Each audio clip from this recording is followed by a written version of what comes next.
Hanging out here with a guy you know pretty well. He's done a lot of different things over the years. He's been an announcer, pit reporter, currently works with DTD. He's worked with them since 2003. Actually, it was originally started as Fire on Dirt with Chris Papa back in the day. Then Adam and Clinton bought it. Mike picked it up in 2015. He estimates that DTD as a whole did 227 races. That's the number, That 227. is not an estimate. That's the stream. That's a straight up number. Yep. I like that. Yep. He admits in one part or another, either announcing, doing TV, writing, around 100 or so for him. Somewhere in there. And he has a full-time job as a teacher. So the first thing, Mike, is how the heck are we doing? Summer, man. No, it was a good year.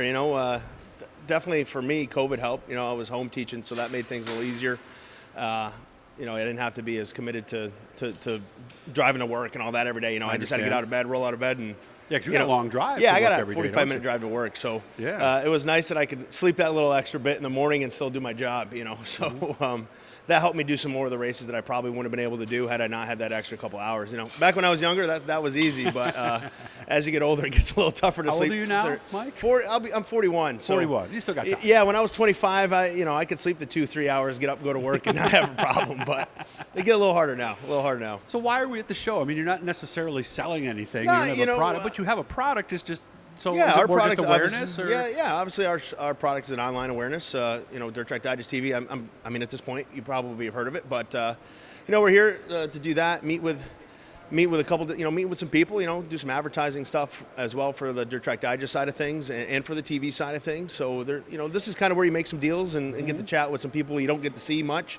When you're on the road. Unfortunately for me, when you're producing or in the tower, there's not much time to go in the pits and talk and hang out like there is when you're a team and hanging out for 2 hours before the race. You've got to set things up. You got to check cameras, and there's a lot more work. Yeah, there's a lot going on, so you don't have that time with the guys in the pits and the product sponsors and product people and all that. So we use this obviously as a chance to just catch up with everybody, regroup with everybody, talk to everybody, and see how their things are going and so on. So we also we'll have our product on display, be able to watch some DTD races. We'll have a few things rolling for you. Oh, so people will watch some of the stuff. Yeah, you can stop and check out what we got going on. We're going to run some races archives. on the, We're going to put some archives on. And again, you can buy a subscription for our archive for $19.99 a month. Yeah, you can watch everything we do after the fact. You can't watch it live. How far back can you go? Everything we've done.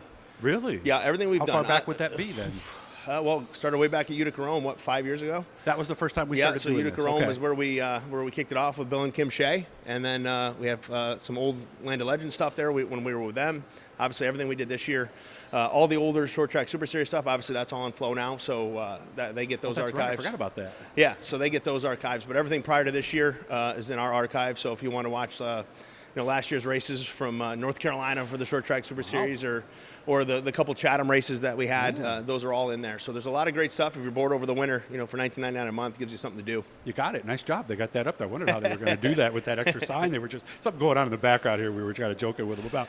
Did you see this coming? Because 10 years ago, press releases, forum photos, columnists, things like that. Did you have that plan in your head at some point that it would be this or no? We've always tried to be ahead of the game. We try to look at what the new technologies are and what new things are coming out. And, we knew the next thing that we needed to get into was streaming because there wasn't really anybody doing weekly modified stuff. It started to get bigger. You had your Dirt Visions and your Speed Shift TV back in the day, and you had Flow came out, here the last 5 years, so it was something that we were watching and, we saw it and it's like, hey, we got to get into this, and again, we happened to be in at the right time. COVID obviously was good for us. For the streaming business, because nobody could go to the races, and that helped people, that raised product awareness, and especially with our older crowd that never had streamed before. Yeah. So this, I spent hours and hours on the phone talking to people, trying to help. Just to work on my Fire Stick right, whatever, right. Yeah. Trying to talk them through getting their laptop hooked up to the television and that kind of stuff, which, I don't mind. I appreciate all the support we get, and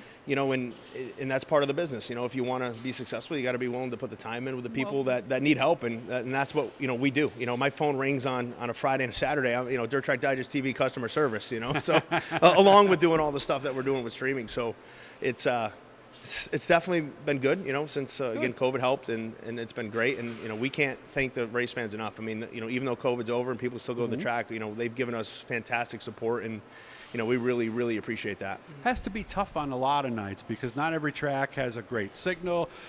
Some tracks might not be set up for the amount of cameras in the way. So sometimes, how do you know if for me, it's fun for the problem-solving side of things. You're always enjoy that. Huh? Yeah, right. You're always trying to. There's times when it's stressful as all get out. Believe me, I've got great partners, in Art Rorick and Matt Thomas and George and GT Smith that we all work together, man. It is all hands on deck when we're working on weekends, on Fridays and Saturdays. So I'm just fortunate. Those guys have taught me. Art and Matt taught me everything that they've learned. And I still have my hiccups where I'm like, hey, Art, I got this, man. Yeah, I don't know what's going on. What do you think?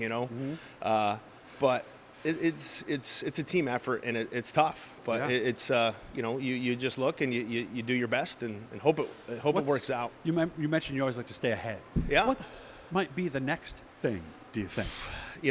I think the next thing that we're all struggling with, and I think everybody in our industry is struggling with, is how do we get kids to do this? A lot of gray hairs in that grandstand. Yeah, right. Yeah. I'm in the trenches, as a teacher with high school kids, and the interest in racing isn't what it was when I was a kid. When we went as kids, it was like, I can't wait to go to the races. We got 16, you got your license right away. Right. You wanted to go to the races. You wanted to be in the shop. You wanted to do that kind of stuff. Right. And now kids they're just not the same. So I think as an industry as a whole, that's kind of our issue that we got to figure out is how do we get kids to come back or to come, come in the first place. Right. Well, think about it from their standpoint. Everything they want right now is at their fingertips. Oh, yeah. Where when we were younger, you're 20 years younger than me, but you had to be in a car, you had to have a car in order to do things. Nowadays, you almost don't. Right. Well, kids don't drive as much as they used to. Right. They don't have to. So I don't know what the next thing is. Question, that's the hard part. It's how do we hook kids? Because if not, our industry's not going to go in the right direction. And it'll be a niche sport.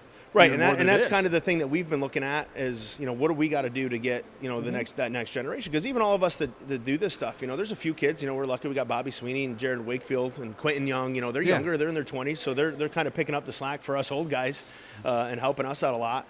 But then we still got Bill Foley, who's in his 70s, working the beat. He's in his 70s. Yeah, working his butt off. Yeah, wow. Works his butt off. Ken Bruce, is in his 60s. So wow, we've got both ends of the spectrum. Our camera guys, kind of the same thing. We got a lot of great camera guys. Yeah, and it's a weird deal to try to figure out. If I knew the answer to that, that would be that would be the golden ticket. The industry would build a path to your door too. Yeah, right. So as to what's the next big thing.